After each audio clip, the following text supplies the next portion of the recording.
This meeting is being recorded. Ladies and gentlemen, welcome into this week's edition of Bullring Breakdown. This is the driver interview portion. I want to remind everybody to please like and subscribe on YouTube, Apple Podcast, Spotify, TikTok, and Facebook. And a little bit of big news here for the Bullring Breakdown camp. We do have a new headline sponsor for the driver interview portion. That is now being sponsored by D&L Disposal. They should be your disposal. They should be your first call for your waste management needs. They offer a regular residential garbage route in Jasper, Woodhull, Troopsburg, and Addison, and the surrounding areas. Aside from that, they also offer dump trailer service rentals for your bigger needs. They will drop it off at your location. All you have to do is load it up and they will take it away.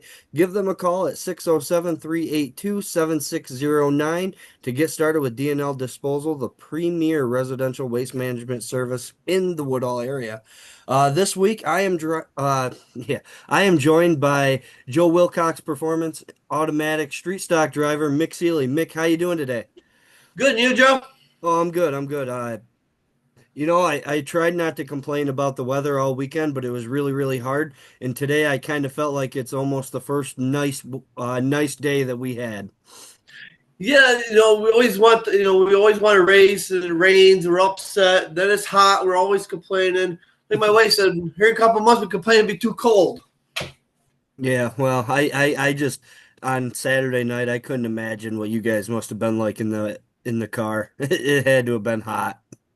It was hot, yes. It was a challenge, and most of us have excuse me, helmet blowers or whatever. But mine decided to quit working, so I didn't have much air, which is fine. But yeah, we're racers. It doesn't matter what the weather's like. Right. So what do you do when if you go into the night and you know that it's going to be hot? Do you just kind of drink more water or drink like Gatorade, water, whatever? It's just we're not NASCAR. We're not out there 2-3 hours. We're just right.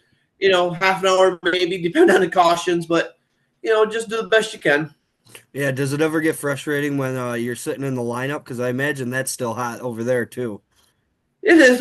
We can kind of time it because you don't know how long the heat or the feature before you. So we kind of wait till 3 or 4 laps to go in previous heat. Then we go line up. So we're not over there too long or let your motor, your engine get too hot. And so we kind of wait till the last minute. Okay. Now, is that a thing that you kind of do every week or just every week? Yeah, because definitely when it's hot, but every week because you don't want to get over and set. Then just create sportsman. You have 15 cautions with 2 laps to go, or the force, whatever class. You just don't want to sit there and fall asleep in the lineup. So I always wait till the last minute. Yeah. Do you think that's ever happened to anybody? Falling asleep in the lineup? When I first started, I'm a young guy. I want to get over the lineup early. Then you sit there, and I have kind of opened my eyes, and some cars were moving already. Like, oh shoot, So you mentioned when you were younger, how'd you kind of get started in all this? Did your dad start or? Yeah, I had family, uncles, over the years. Then my dad started racing early 80s. He's like me, low budget kind of guy, but always race, always there.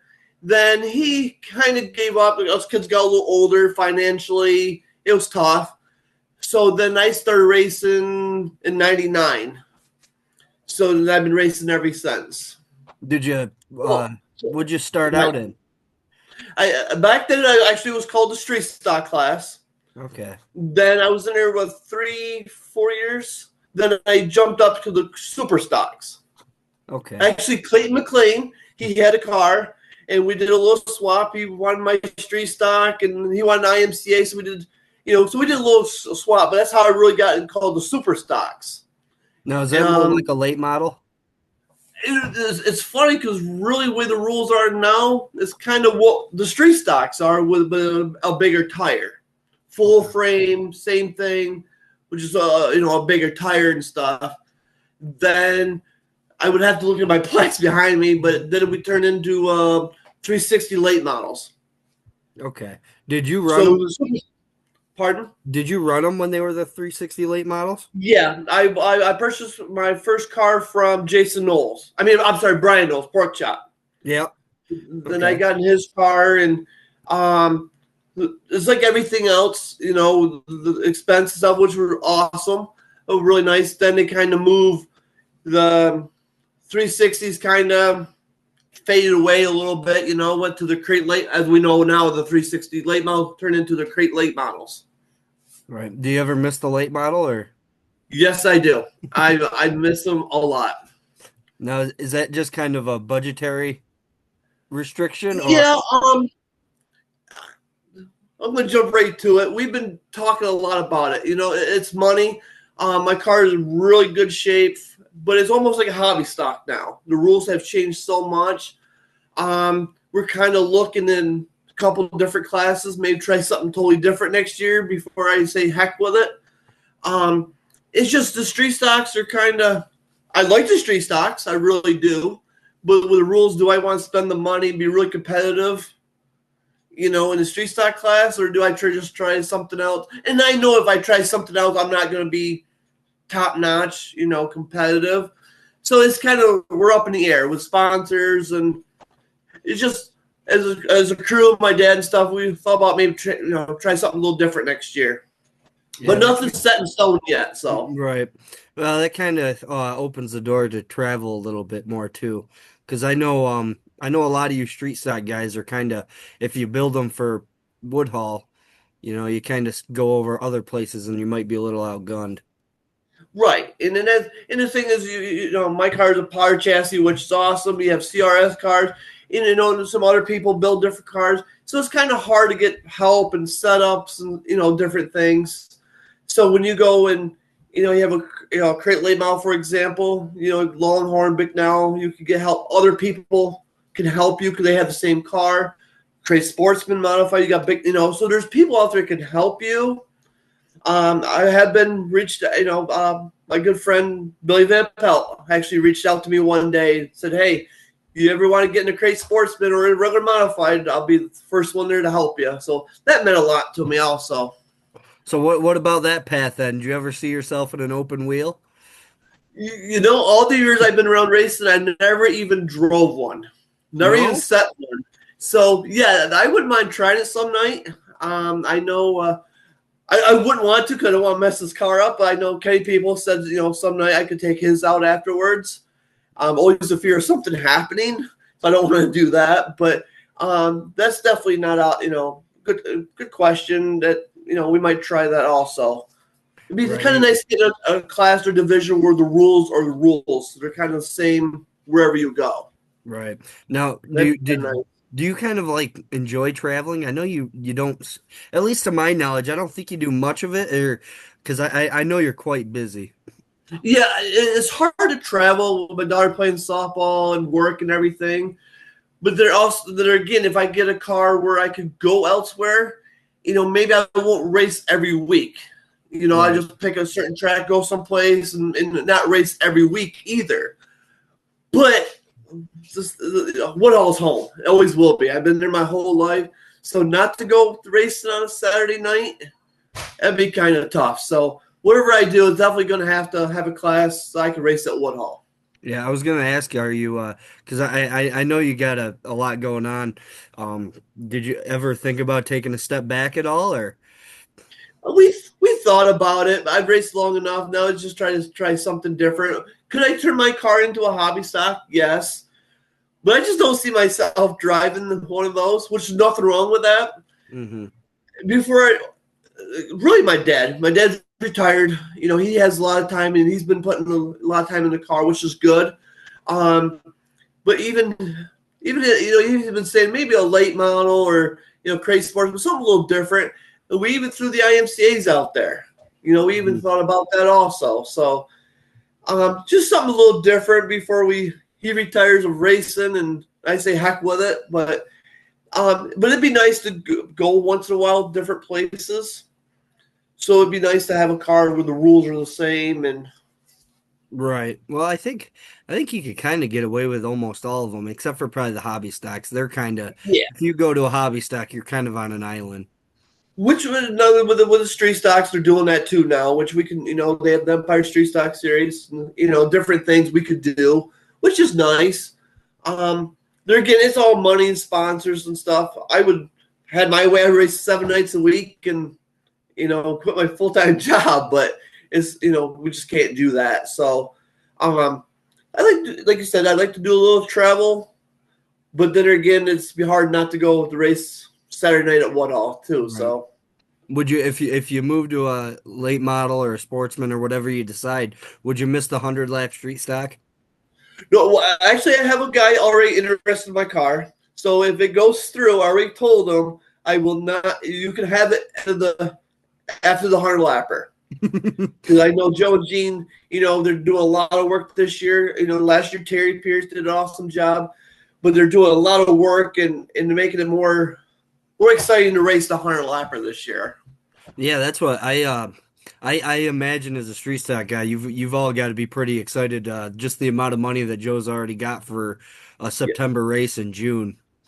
Yeah, it's awesome, and those guys are working so hard and trying to get sponsors. And I've been talking to people, but it's kind of tough to get some extra money. But I'm just a fear that a guy that races every week might not even make the show. But which that happens, it is what it is. But I really appreciate Joe and Gene for everything they've done for me over the years, especially going into the 100-lapper. Yeah, absolutely, they do. They do a great job, and they, I think we really got lucky with them not moving to Florida. Yeah, I'm glad. Like I said, they came on board. Shoot, maybe there again. I would have to look, probably 2005 or 6 area. They've been helping me ever since. They're more like family. Mm-hmm. Our first time we met him, we went to their house for Thanksgiving dinner. And we've been friends, and he helps me out. And Jean, I keep picking on her about her gray hair, and so it's like a big family. Right. I'm gonna have to get after him though, because I don't think I've been invited for Thanksgiving dinner. Well, we'll have to invite you down this year, Joe. It's a little bit of a travel for me, I think. How far away are you guys from Woodhall? About 30-minute drive. 30 minutes, so I'm probably looking at about a little over an hour then.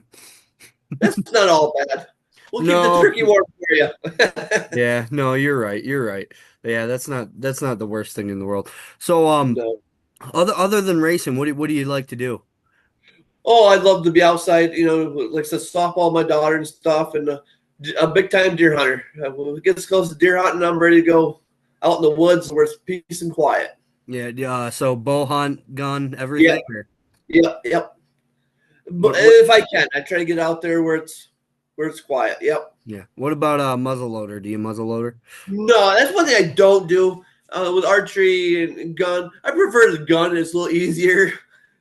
But if I have time, I even small game hunt. And, I got my stepson; he loves it now, and actually one of my sponsors. He's big time.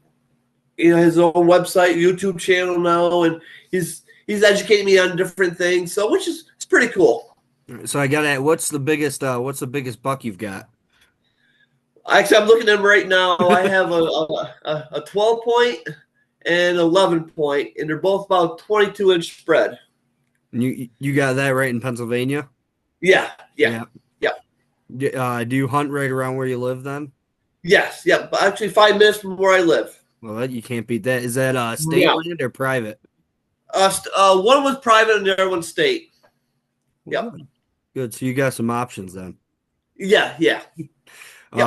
Well, if my dad hears this, he's gonna pick on you if you ever meet him for not hunting muzzleloader. Yeah. I just haven't gotten into that yet. Not saying I won't, but yeah, my dad, he absolutely loves it. He'll sit right during rifle season with his muzzleloader. Yeah. More power to him. Yeah, exactly. Now, fishing, I go once in a while. I'm not a big fisherman, but I know a lot of people love ice fishing, and I'm heck with that crap. Sit on a block of ice. I'd rather just be out in the woods looking for a big deer put on a wall or something. But right. Yeah, I know. Does Clayton ice fish at all? Because I know he fishes a lot. Oh, yeah, Clayton's in everything. Yeah, he's ice fishing, and like I said, I gotta go see about a bow and everything. But yeah, he has more time. His daughter is out of the house and stuff, so he has more time than I do. But Yeah, Right. Clayton's a good guy, and he's taught me some stuff too. Right. So are most of your weekends filled up with softball tournaments right now then? Yeah, we're kind of winding down, but it's nonstop. And next year, my daughter will go to high school. It'll be junior high, and then we'd be busy. And I wouldn't trade this for anything. Right. What's a how long's the softball season run you? Well, we start in March, and this year's not bad. We're done here in end of July. Then if she decides to play fall ball, then it could go into October. But normally it's busy. Yeah, It's now busy. are they all day tournaments or Well, here in a couple of weeks it will be an all day. Thursday, Friday, Saturday, and possibly Sunday. So it's kind of it's hard, especially when it's 100 some degrees and Oh yeah, for sure. and So how's that work when you're trying to get back and go to the races? If you well, she make it, you understands. make My it. daughter loves racing. If she'd rather quit softball and get a race card, I said, no. We're going to continue on with the softball because you enjoy that, and I enjoy watching you. But she knows when I got to get back. She wants to play quicker, so she gets the races and watch me race. But Right, and her I think her softball shelf life is probably shorter, you know. So yeah, exactly. I always told her, I said, always be racing of some sort. And I even told her, I said, when you're done softball here, she's going into seventh grade, and 4 or 5 years here. Well, maybe we'll find a class or division that we both can race together. hmm Little 600 modifieds or something like that. Just make it a big family deal. Do something a little different. Yeah, do you think you could get your dad ever back in one? Maybe something like I that? don't know. I keep telling him to take mine out to hot lap and stuff. He goes, no, because if I take it out and I enjoy it, you're sitting in the pits and I'll be racing again. So Well, he that might enjoys not be a bad thing. No, I agree. He enjoys working on it, and I'm blessed. I'm really, really, truly blessed because I don't have a ton of help, a lot of sponsors and stuff, and people don't realize what we have to go through to just get to the track. Being a low budget guy, and it's just a lot of people spend thousands of dollars getting their motors rebuilt over the winter. I have machine work done, but my dad puts it together himself just to save some money, which sometimes that's not good because it'd be nice to go get one all dynoed and all that. And all the years I've raced, I never had a complete engine done at a machine shop. Could never afford it. So, I would love to have that opportunity. So to do what I do the best I can, I'm happy. And when I come off track top 5, that's a feature win for me. Yeah. And it puts a smile on my dad's face. Right. And I've always said that racing at Woodhall is everybody wants to win, but in the end it's supposed to be fun. So Yeah, it is. I've said this for years. With me, you see all the plaques behind me. They're all from the Arnott Mall, Arnott Mall Car Show, and I always took. I did 99 star race so 2000, and I've been going ever since because it's for the kids. Kids see that some kids can't even go to the races because of loud, dust or whatever. So I was born and raised in this stuff, so it doesn't bother me. So just not, it'd be difficult too. right. Now what the we were talking you brought up the mall show there. That's something you really enjoy doing then, showing off the new car? I do because a couple years ago I was down there and this little kid was in a wheelchair and I can't remember what the physical and the health reasons, but he said I can never race and I can't get out of his wheelchair. And so I believe it was his mom got him out of the car. I'm out of his wheelchair, and we put him down inside my car. And he was smiling. It made my day. It was worth it. Right. And because, like I said, I was born and raised around a race car. And some of these kids love watching it on TV, but just can never go to a racetrack. Right. And I always said in my heart, I wish I could, like, for example, go to Woodhall and build this little building and take some of these kids or, we could put them in enclosed environment so they could watch races, because we just take it for granted. And there's a lot of people out there, even some adults can't, enjoy it. So they come to the mall show and to see the race cars and, things like that.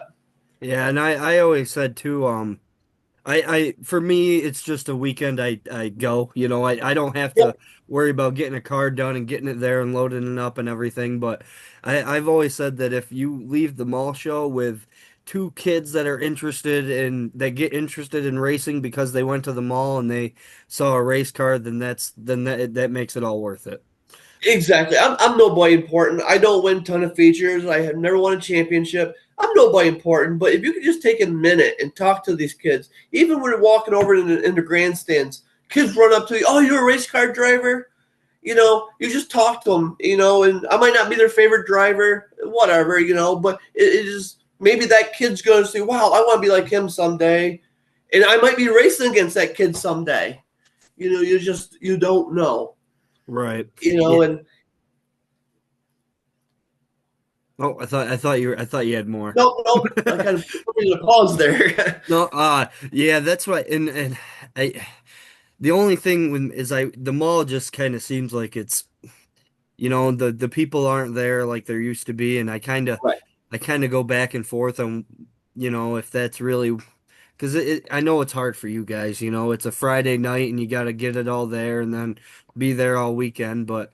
I do think that it's worth it, even if you could just get a couple of kids to look at the cars and go, wow, look at that thing, 'Cause Exactly. Like I said, when I first started, I believe it was called Black Rock at the time, which was now Outlaw. Red Line and Woodall. You could not, you had to reserve spots back, way months before the car show. And if there was a store emptied, it was empty as where you went, because that place was packed with a lot of cars. But now with the stores going out, the kids just kind of lose. I would say kids are losing interest, but maybe the parents are not bringing them. A lot of things have changed over the years with the Arnott Mall itself, So getting cars done, maybe we can, move it to first week in April. I know it's tough because some tracks are started, but more people might have the time to get their cars done. The weather's a little bit better. I don't have an answer for that. Right. But at least it's better. I remember when I first started, the mall closed at 11 o'clock on a Friday night. And we had to wait till like 11:30 to push them in. And it was, get your car measured. And so we were there at 1, 2 o'clock in the morning, and so at least that's a little bit better. But yeah, just the fans, the customers coming in, it's just not as big as it once was. Right. And that's what I think that too about the whole racing scene. And I said that, if you could get a couple of kids, because it just doesn't seem like you got, the kids aren't interested like they used to be. And I don't know. Right. I don't know if it's parents not taking them, because when I was little, I really didn't have a choice. My dad was taking me to the races whether I wanted to or not. And then I kind of grew up around it like you did and learned to love it. Yeah. And I just I don't see kids around, I guess, like I used to. No, you don't. If you do have some kids that's over the races, they're out back playing kickball or throwing the football around. Mm-hmm. And when I was growing up, my dad raced. I want to be there. I want to watch. Learning. And the kids are nowadays, it's like with anything, with like hunting. A lot of your kids don't like to go hunting no more. And the parents, I just don't think the parents are, supporting the kids or, having the kids educating them. I don't know. It's just kind of. And I don't think they're patient. There's so much. There's so much stuff that you can do that's right. I mean, you got video games and cell phones and the computer. Just so much stuff that's right there instantly that you can do whatever you want. Especially something like hunting, where you're going in the woods and you're sitting there for hours and I think a lot of kids aren't patient like they used to be. Now, my daughter, she wants to go hunting. I took her a couple times, and it's like, so one or two things are going to happen. You're going to go back home, or you're not going to. Someone's going to find you, because she drove me crazy because she went to play on her phone and jump around, and So I tried patience, tried to help her, and educate her how to hunt and what to look for and stuff. But hopefully, maybe she'll change. She's laughing, but so hopefully, I'm not gonna let you run her down too bad because I'm not the best hunter. I can't sit still and I tend to play on my phone and I've spooked some deer in my life. Yeah, it happens. Yeah. But the reason I wanted to ask you about softball is my daughter. You've seen her before running around the Yep. Yep. racetrack. She'll be 2 in July and now she's picking up a softball and throwing it. So Perfect. I'm starting to wonder if that's in my future. I hope so. You, like I said, you will enjoy it. When you're ready, let me know. Well, what I always said was I really don't mind softball. You know, if she's gonna pick a hobby, obviously I'll support her whatever she does. But Yep.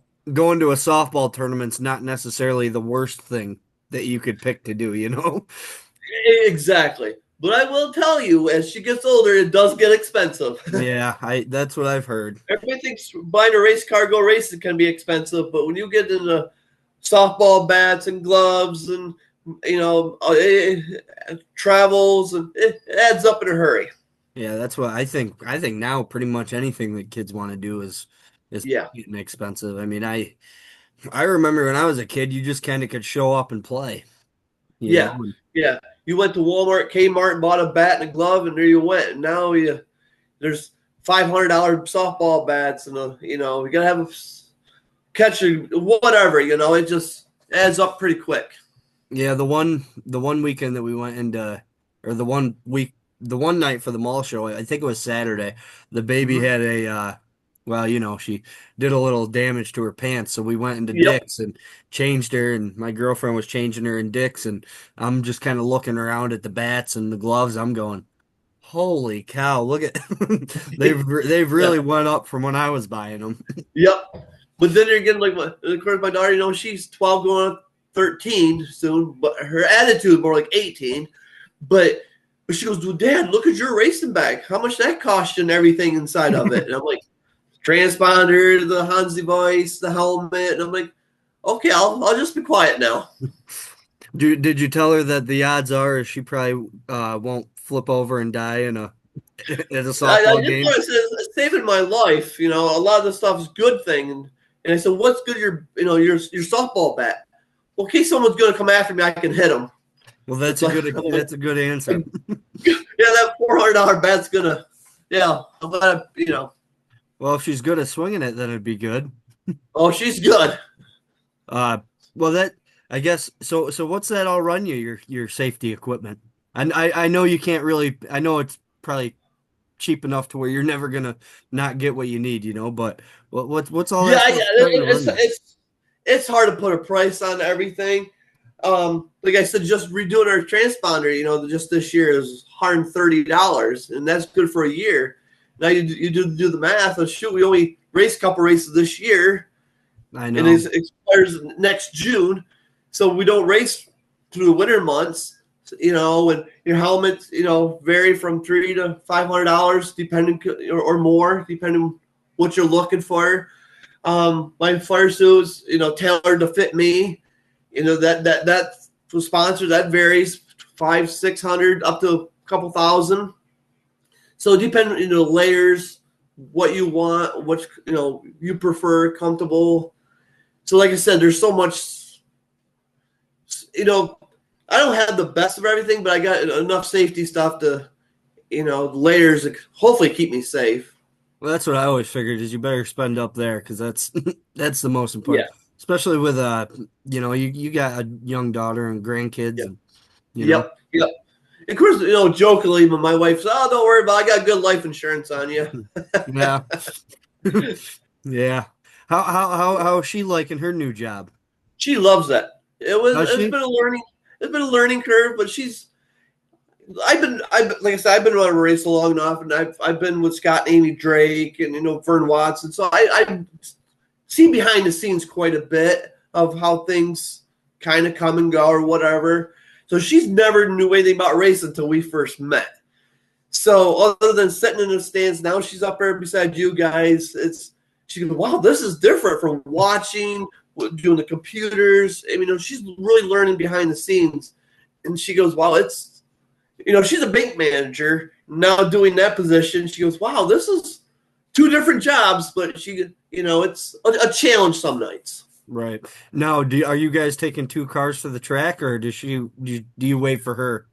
Oh no, we take two cars. I drive my truck and haul the car over to my dad and my stepmom, and she gets there early, and because you never know what order we're running and how long she's gonna be. Some nights I'm home unloaded and showering in bed before she gets home. Yeah, I know how that goes. There's some nights where you're kind of ready to get out of there.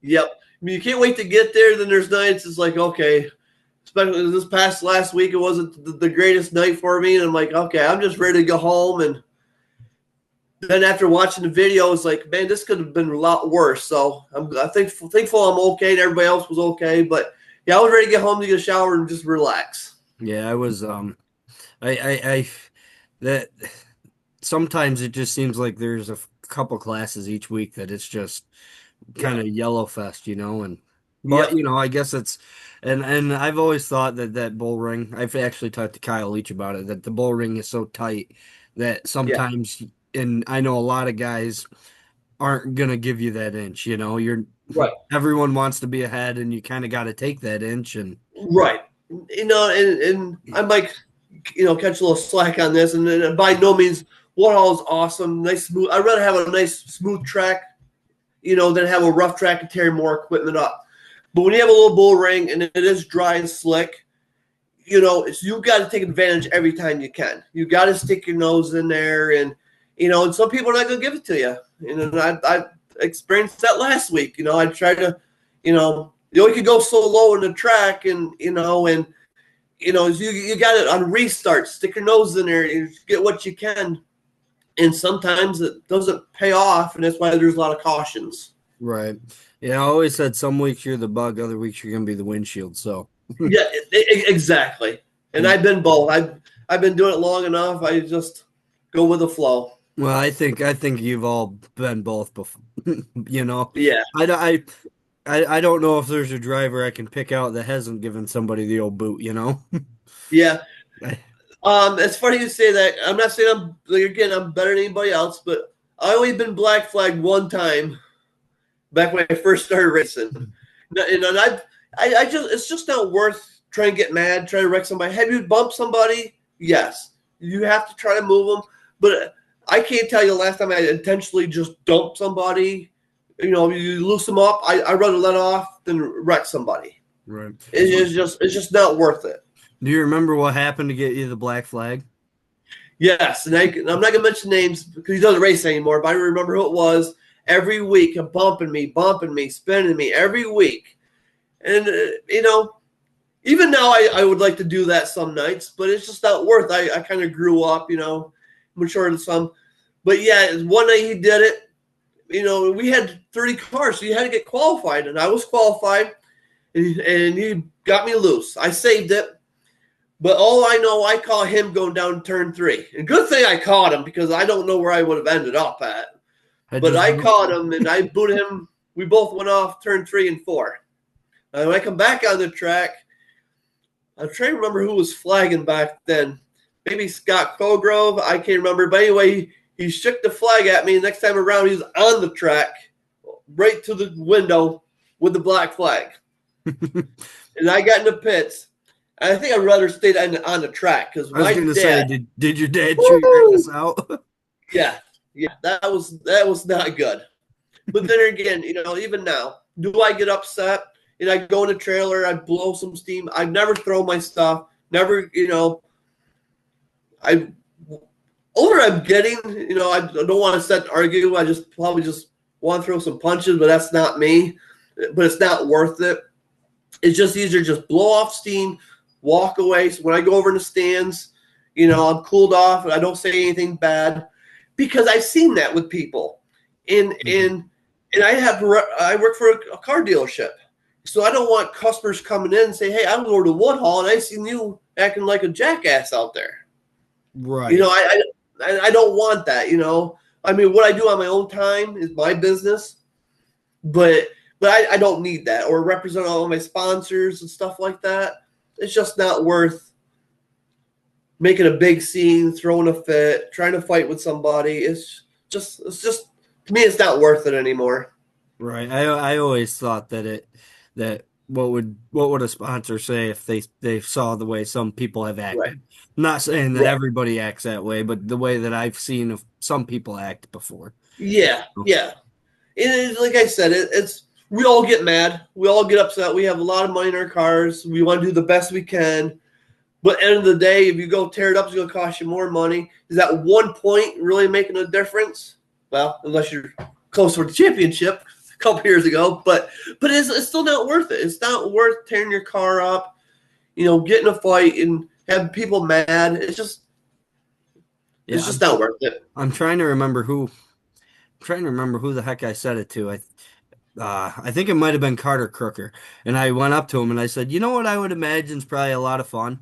If you guys could get up Sunday morning, wash your cars, and then spend the whole week worrying about what setup you're going to run, rather than Yep. wake up Sunday morning and wash your car and then bang out dents and fix it. Yep. Yeah. Why don't we do it? But we complain about it on Saturday nights. We go right back and do it again. And I wouldn't have it any other way. Right. What's your typical week look like for you? Like I said, I work 8 to 5. I work for Chelsea Wilcox Chrysler dealership. Then I come home, especially through the school year, homework with the kids or whatever, with softball. But there again, I'm blessed because my dad's retired. So normally Sunday morning we get up and we try to get the car washed if we can. Normally sometimes Sundays catch up time, groceries, and spend time with the family. But then depending on what's wrong with the car, Dad might have it washed when I get done with work. Nothing going on, and we go through it and do all the maintenance and tire prep. And so, I mean, it's every day there's always something to be done. Because nothing worse than having a stupid DNF. You can't control bolt breaking or something like that, but something simple, a bolt coming out of your steering linkage or ball joint falling out, stuff like that you could fix during the week so you don't have a stupid DNF. That's just kind of embarrassing sometimes. So, like I said, it's not as bad. We both worked. There's times you worked 1, 2 o'clock in the morning some nights, just getting a car ready, then go to work, then come back home, do it again because you didn't have time to get home 6, 7 o'clock. And so, like I said, I am really, really, truly blessed. My dad loves racing, and he's retired. Yeah, that's the same boat that I fall in. Is I couldn't do the stuff that I do without my dad because when my daughter was born, I didn't know if I'd have the money to even do it anymore. And Yeah. then I know he likes working on derby cars. I know he loves to Yep. do it, and he does a lot of the work. I always tell people that I'm the I don't know if you watch NASCAR or not, but I always tell people I'm the Austin Dillon of demolition derbies. Yeah. Yep. I always said, I wish someday I had a nice car and a nice ride to just show up and work on it occasionally and then just show up in my bag. My dad looks at me and says, well, you kind of do. You show up, work on it once in a while, then you show up on Saturday to load it. Because, but yeah, any sponsor money I get or any little jobs I do on the side, I give it to him, but he kind of does all the work. And like I said, he enjoys it. The problem is he's an old school guy. Technology has changed. So it's kind of hard for him to overcome some of this stuff. But like I said, I'm blessed. He spends a lot of time, and I wouldn't trade it. It's nice to go to the race. And I know a lot of guys that still race and their dad's involved or whatever. But, just come off the track with a top 5 or a couple heat race wins and a smile on his face. That's a good night for us. And so does your daughter want to race? Yeah, every day she wants to race. Can I quit softball? And I said, Lily, it costs too much money to have 2 race cars. She goes, no, you have to quit so I can race. Oh, So I said, no. That's the Well, kicker. you say hi. And you're going back from now.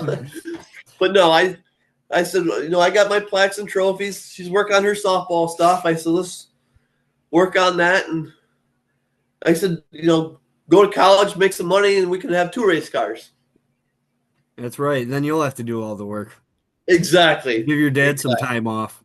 Exactly. So what do you do at a car dealership? Actually, I recondition. I detail cars. Oh, I need you. Yeah, I've been doing it my whole life. Yep. I started there when I full time in '99, right out of high school. So Scott Chilson, one of the owners, my dad worked for him for many years with his dad, and which my dad just retired. So I don't look at him as a boss, an owner. It's like a family friend. So I'm 45. So he's known me my whole life, and my dad just retired a couple of years ago. So yeah, I've been employed since '99 full time, and probably since I was 10, 11 years old, I started working for him, kind of doing a little job, mowing the grass and doing little stuff, and now in charge of making when I go.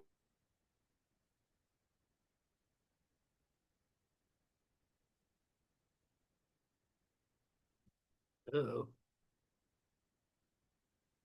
Goes out the door. Oh, there we go.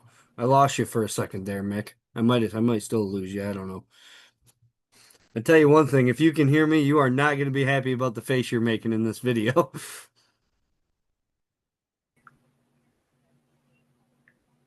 Oh, I lost you. Hello. Oh, that was my fault. Oh, there you go. Oh, that was my fault. Well, I guess but you said you detail car. I need some help. I can help you out. You should see my car right now. So my girlfriend, she's got a lot of medical issues. So we're up in Rochester and stuff, and we're doing a lot of doctor's appointments. So me and the baby are usually hanging out in the car. Well, there's times where you give her a cookie or some other snack to eat in the car, and then she's touching your steering wheel and touching the center console, and my it's in some pretty rough shape. Yeah, people think it's easy. People think, oh, how long does it take, or this or that. But to me, I'd rather detail a car when wow, that's a nice car. Wow, I hate that. Where a technician, they check your oil, tire. Who cares about that? Right. My work, I could look back and say, wow, I did a pretty good job. Yeah, I there's a reason why I haven't done it. So I'll give you all the credit in the world. So Mick, Yeah, like I said, people think it's easy. oh, No, go ahead. I know it's not easy. I've seen some cars. And I'm guessing you work for a dealership, so I'm guessing you've seen some cars that are in even really bad shape. Yeah, Saturday I'll show you some pictures, but there's sometimes I have to start at the dumpster, or people left stuff in there, and where the bugs, live maggots are crawling around. Yes, I've done it all. So I've got to found ask a you. lot of. You might not be able to disclose this, but what's the grossest thing you've ever found in a car? I found a lot of things, but I found things from ladies Oh, that should not have been in cars. some hygiene Wedged products? underneath the yes, Okay. yes. I'm Wedged following underneath the along. seats. Yes. Not used ones. Yeah. Yeah. I'm following along. But I found a guy's dentures. I found teeth in there before. Did you give them back? Well, we call the customers. They might be looking for these. But I never got rich. I never found the briefcase with a lot of money. Now, I did find an interesting bag one day. I opened a trunk, and you're always afraid what's inside. You open it slowly. Then after I opened it up, I'm like, oh. So we called the customer, and this lady owned a Pure Romance. Oh, that is not where I thought you were going. I thought you were going drugs. No. And she comes back and she goes, "Oh, I left my bag in there," and explain everything. No, ma'am, you don't need to explain what's in this bag. Here you go. Yeah, we don't want it. We don't want it, and probably nobody else does. So if you're willing to, it's all yours. So what do you have a moment that sticks out to you in racing That's just kind of something that, you know. Yeah, there's been a couple different things. The biggest thing was the year that my mom passed away. It was in December. She was sick. So when she passed away, that following year, Mother's Day weekend at Woodhall, I won my first feature, and it was priceless. Never won a race other than heat races, but the feature I was running third. I believe Dan Gardner and I can't remember who was running second. I got together. They spun into be Mother's Day weekend, and it just everything kind of came together that night. And what I'm getting goosebumps now even thinking about it. But when I got out of the car and looked down on my dad and my family and stuff, my mom was there. I seen my mom standing there, and I just lost it. It's just like she had something to do with it that night. And so that was probably one of my biggest things. Right. And that's what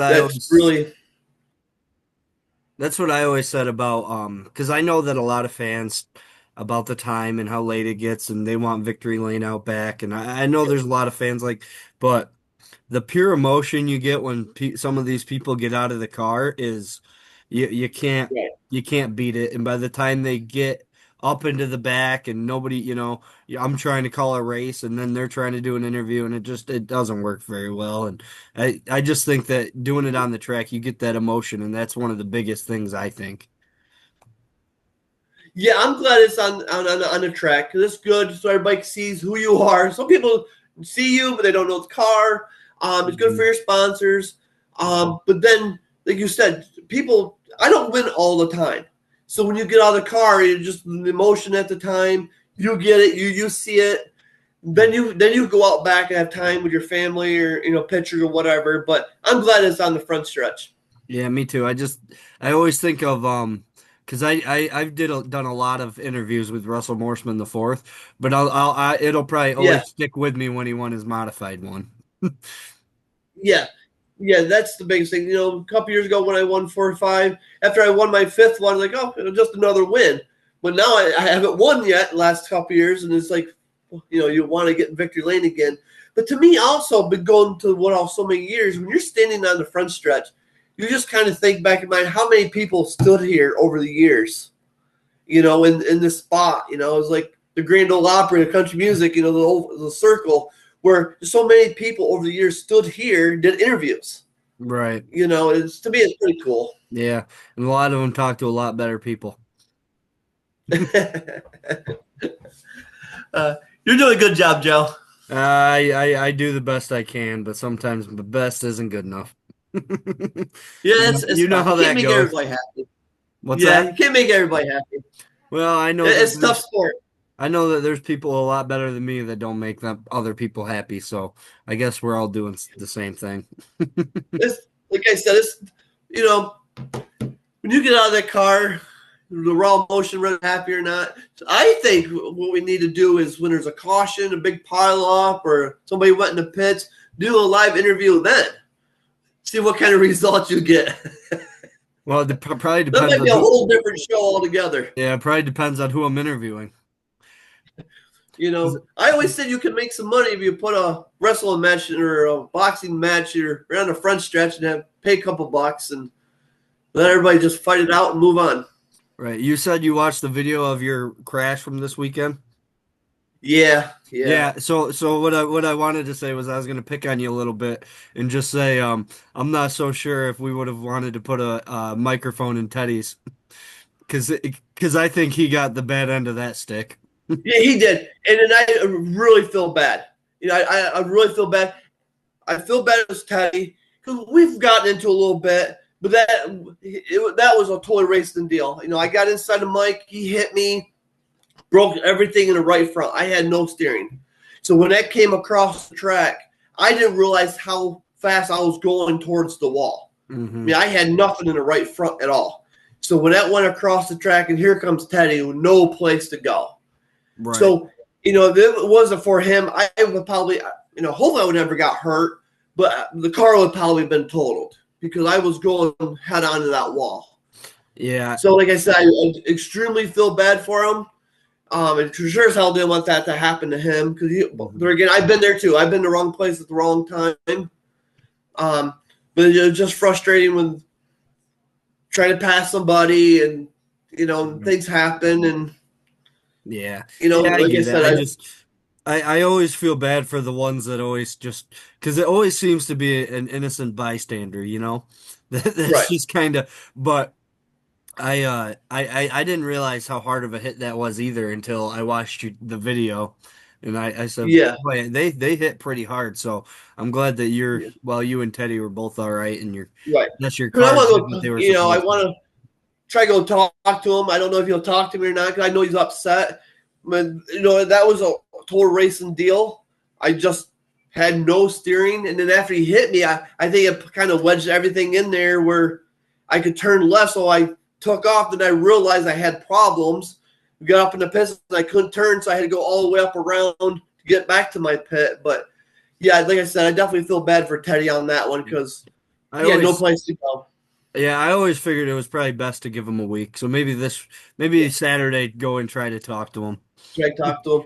I never thought going right up to him right after the fact was the best time to do it. But I always figured if you give them a week, people will calm down a little bit, and cooler heads usually Right. prevail, even if they're still mad Right. at you. Like I said, I've been on both ends. I've been wrecked. I never went to somebody's trailer. No one ever really come apologize to me either. So I try not to be too upset over it. But in this case, like I said, he was in the wrong place at the wrong time, and in a way, it was good for me because it kind of saved my car. I don't know what damage it did to his car, but like I said, it could have been a lot worse because if I did go head on to the wall, then Teddy would have hit me, like T-bone me. Dennis Cummings came in there, no place to go. So that could have been a lot worse than what it really was. Yeah, definitely. I'm What's sorry, that? go ahead. I was just gonna ask how is it racing with some of these guys? Because I know a lot of them have a lot of experience, and I think for the most part, I know you guys get into each other here and there, but I think for the most part, all of you guys do a pretty good job of, Yeah, we all know how everybody races, so you have a little respect. I'm not blaming, but like this past Saturday, it's hard to pass a particular person without getting hit. So I stuck my nose in, and it didn't. It didn't work, unfortunately. But you know how everybody races, so you got to kind of pinpoint, when to pass, when not to pass. And there again, it's a bull ring. You got to go when you got to go. And for the most part, everybody's a clean driver. Now, some new guys show up, like Dennis Cummings. I like Dennis. He got into me pretty good in the heat race. I held my line, but he just pushed up, no place to go. There again, a new guy that hasn't been there in a while. So that's another thing. It's kind of a challenge, I like how the system is about draw, redraw, and stuff. But when you get some new guys starting up front or in the middle of the pack, it's a little more difficult because you don't know what they're going to do, where to go, or right. So do you like tough. that draw redraw over the handicap then? Well, depending on how my season's going. But yeah, I like it because you got to start off front, starting back.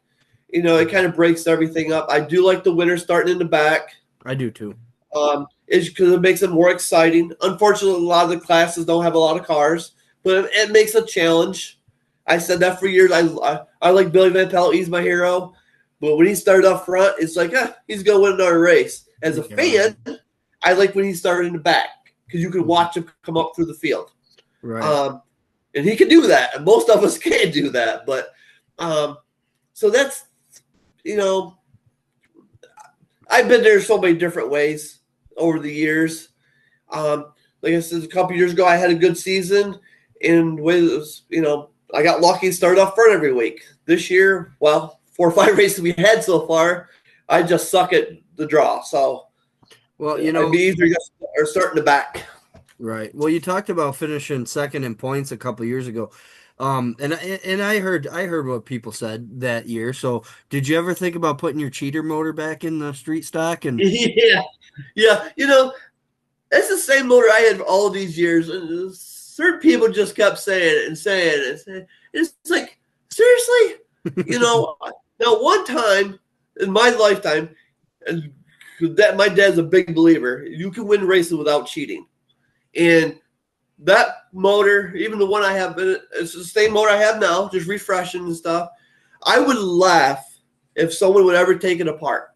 Because you look at some of these engines, they got different setups and all this stuff. Mine is a basic, simple motor. I don't have all this fancy shit on it, and they would laugh their butt off if they knew what was in that motor.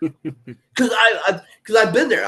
I had not a cheater but big horsepower, and you cannot hook them up. It's really tough to hook them up in street stock class at Woodhall.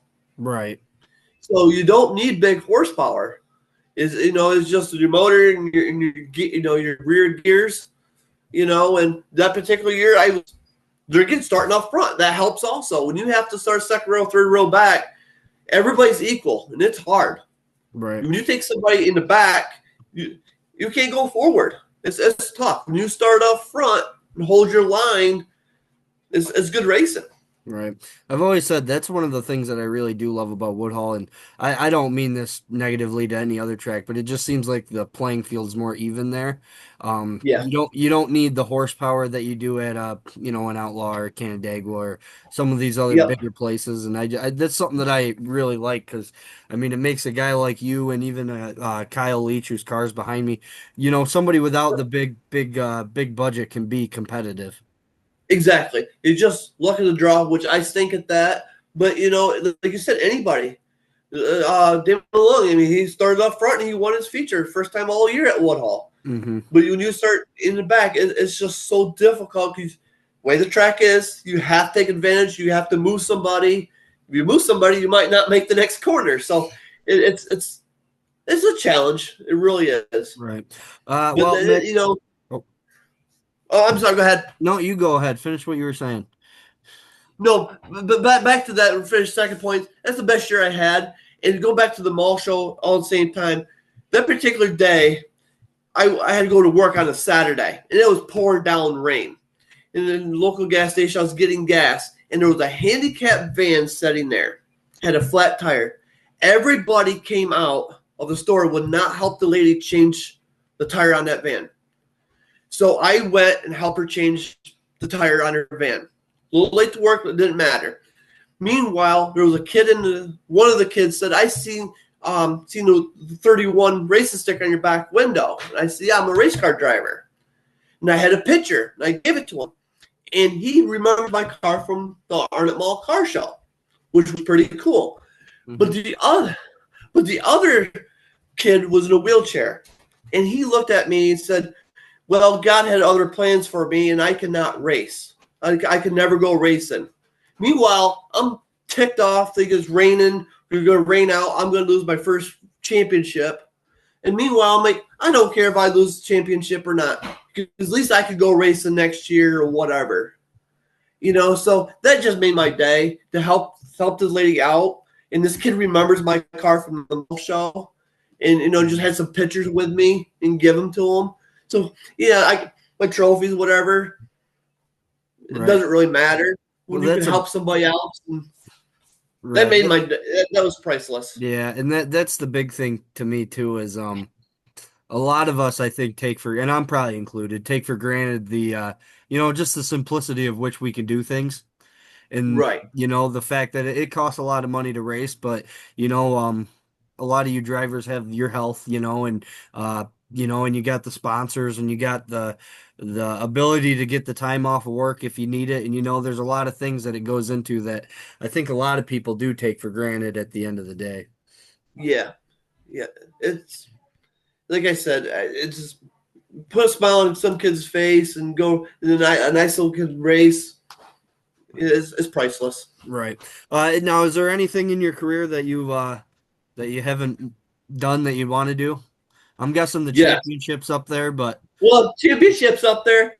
But I want to call my good old buddy Dylan Cece, since he's got a super late model. I just want to see if he can let me hot lap it one night. That's all I'm asking. Because that's my biggest goal in life. Before I die or get out of racing, I just like to feel it's a big super late model on a big open track. Just see what it feels like. Yeah, that's you're really getting up there in cost with them things. That's okay. I just want to hot lap a couple laps. Yeah. I just want to run it. Yeah, easy on the gas pedal. Don't put it in the wall. Exactly. Now, Mick, I guess I've taken up quite a bit of your time here. That's all right. Before I let you go, though, is there anything, or I do want to give you a chance to kind of shout out your sponsors and the people that help you out. I know you said your dad's a big help. Who else My dad, helping Rick. you out? I mean, he's always been there, and I call her my stepmom, but my mom, she's priceless. She didn't know anything about racing. She's there every week, helping, supporting, putting some money in the car, and she's the best baker there is. She makes cookies every Saturday for us. So come on over, get a chocolate chip cookie or something. Hey, you know what? Can I hold you right there? Because the amount of drivers that I've heard that have nice, sweet treats over there in the pit area, and I don't get any of them. Nobody's offered. Maybe that's why it's so hard to get out of the car in victory lane. We just put extra weight on. It's kind of difficult. Yeah. But yeah, so like I said, my wife Amanda, she's a big support. You're up here giving her crap because she's not doing her job right now, but. But like I said, she's always been there. She loves me. I think she loves me, but she's a big supporter. Like I said, my kids are always there. But my biggest sponsors is Aaron's Heating and Air Conditioning out of Corning. They're a big help support. B&H Log Hauling, Chilson Wilcox, Chrysler Dodge Jeep Ram, Sutter Tier Custom, Joe and Jean Wilcox, Whitetail Beast Outdoors, and Carol's Bus Trip. She does a lot of different bus trips or whatever. And then want to say good well wishes to her. She fell and broke her leg a couple weeks ago. Uh-oh. She's a big supporter at Woodhall, has a booth and everything. But unfortunately, she can't get up in her tower because of her broken leg. But like I said, these are some of these guys that, unfortunately, I've been victory lane. But without these guys, I wouldn't be where I'm at right now. Right. Well, that's kind of the fun thing about this platform is it allows you to shout them out. Yeah, and I really appreciate it. Like I said, because it's tough to get sponsors. People say, why do we want to sponsor a race car? You can barely see your name or a logo on it. So I give a big shout out to the Morsemans. They do awesome YouTube stuff. I'm not talented enough to do all that stuff. Maybe I get my daughter into that someday. But so I try to post stuff on Facebook and do the best I can there, but I'm not much of a computer kind of guy. Hey, before I let you go, was Lily holding a cat? Yes, the cat's jumping around here. That's one of the biggest cats I've ever seen. Yes. It's a big cat. It's a funny story because when we got it, it was a little kitten, and we pretty sure it was a girl. It looked like it was a girl, so we named it Lola. Well, wasn't too long and we realized it became a boy, which was kind of weird, but it's a boy, so Lola is a boy. But yes, it's a big cat. It is a big cat. I just gotta so once again, I do want to thank D&L Disposal, your first call for waste management needs, offer residential garbage route in Jasper, Woodhall, Addison, Troopsburg, and the surrounding areas. Aside from that, they also offer dump trailer service rentals for your bigger needs. They will drop it off at your location. All you have to do is load it up, and they will take it away for you. Give them a call at 607-382-7609 to get started with D&L Disposal, the premier residential waste management service in the Woodhall area. Mick, I really do appreciate you hopping on with me tonight. I think this one went a little bit longer than usually they do, but I feel like I could probably just talk to you all night if I wanted to. Well, I appreciate it. I'll save the turkeys. You come down here for Thanksgiving dinner. We'll talk all night. All righty. Hey, you have a good night. You too. Thank you, Joe. Yep. Bye.